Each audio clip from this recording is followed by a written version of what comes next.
Vocês investem de longa data. Qual a carteira de ação mais rentável? Small caps ou empresas consolidadas? Lauro, a questão aqui é o seguinte. Você está perguntando sobre rentabilidade.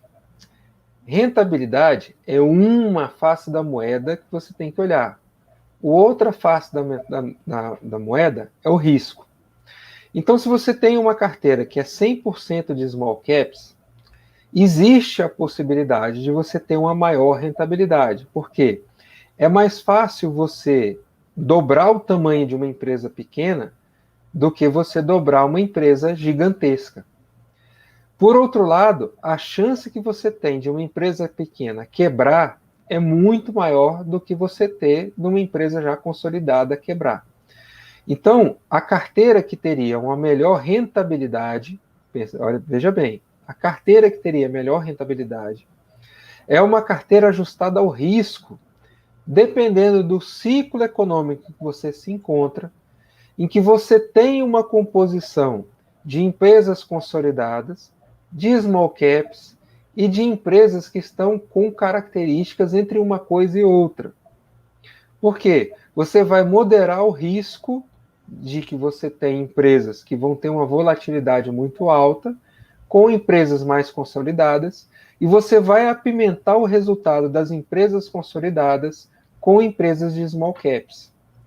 E aí, se você não tem muita noção do que é isso, você pode fazer isso através de fundos de investimento em ação, em que você tem um fundo de investimento em ação que tem uma característica de um portfólio mais amplo, e um fundo de investimento em ações small caps, porque esses dois fundos eles vão ter um viés de sobrevivência, em que eles vão colocar as melhores empresas de cada lado, e eles vão fazer o rebalanceamento.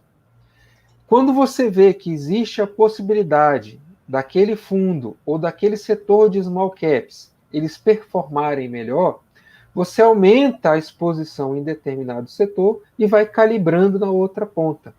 Então, não é que você tem um time que é formado só por atacante.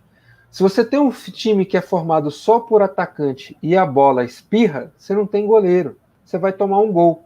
Então, você pode colocar os melhores atacantes do mundo. Se eles não souberem defender, você vai perder de 1-0 no momento que você tomar um gol.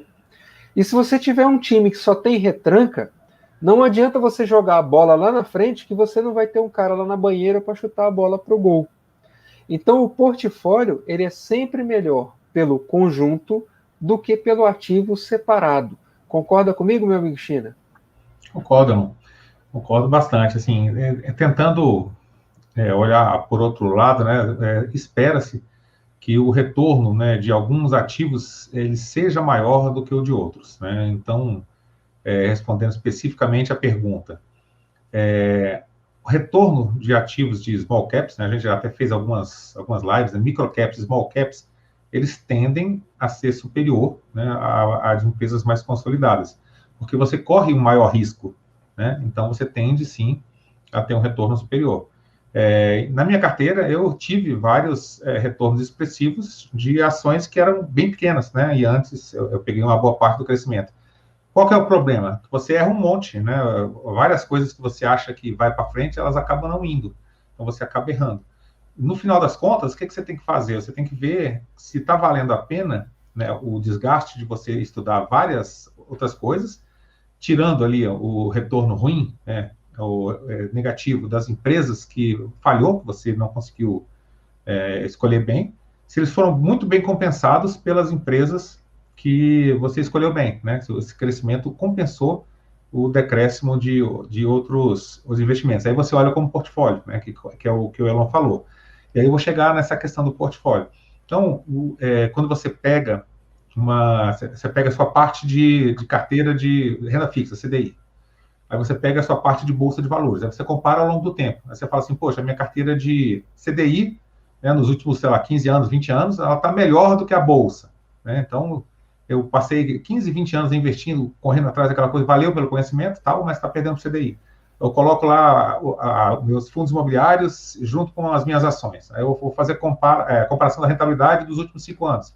Então, se você fizer um Excel, né, e eu não sei fazer coisa muito chique, né, mas só aquelas continhas do Excel, eu consigo comparar, né, qual o preço que eu paguei em cada ação, em cada fundo imobiliário, os rendimentos que eles me pagaram ao longo do tempo, a cotação de hoje, e aí eu faço uma rentabilidade por esse período. E eu sei o que está melhor, né, o que foi melhor na minha carteira, se foram os fundos imobiliários, né, se foram as ações.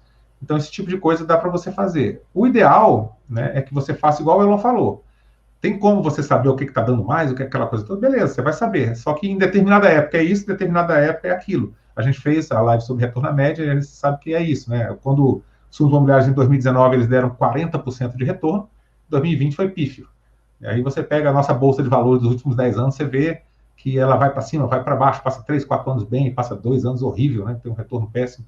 Então você tem o retorno médio da bolsa ao longo do tempo. Mesma coisa dos seus investimentos. Então, é melhor você olhar como um portfólio, cada um fazendo um papel, em que em determinado momento, uma determinada classe de ativo vai melhor, em determinado momento, outra classe de ativo vai. É para isso que serve essa questão de descorrelação, de carteira, de portfólio, para que você olhe tudo como um time, né? Porque senão você vai tender a acertar só, querer acertar só o que vai bem. Só que você vai comprar o que vai bem na alta, porque quando ele está indo bem, você vai nele e quero fazer justamente o contrário. Então, quando você tenta acertar, você acaba errando, né? E esse é o maior dilema da Bolsa de Valores, né? Você tentar prever o futuro e tentar acertar o que vai bem, comprando o investimento, investindo na coisa que tende a ir bem agora, e você justamente vai performar pior do que o mercado, porque você não deveria ter comprado isso agora, você deveria ter comprado o que ninguém quer, né? O que está ruim, que está baixo, o que está tendo uma performance ruim. Por quê? Porque em algum momento isso aqui vai ter uma performance melhor, né? Então, aquele livro que o Graham escreveu lá em 1930, 1940, né? O Investidor Inteligente, ele fala a questão dos títulos e das ações.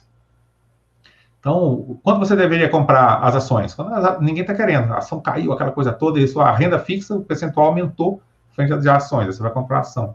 Aí as ações dispararam, está todo mundo comprando ação. Não, o meu percentual de renda fixa está para trás, eu tenho que aportar em renda fixa.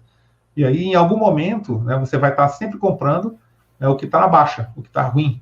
E é isso aí que faz com que o investidor tenha mais patrimônio ao longo do tempo.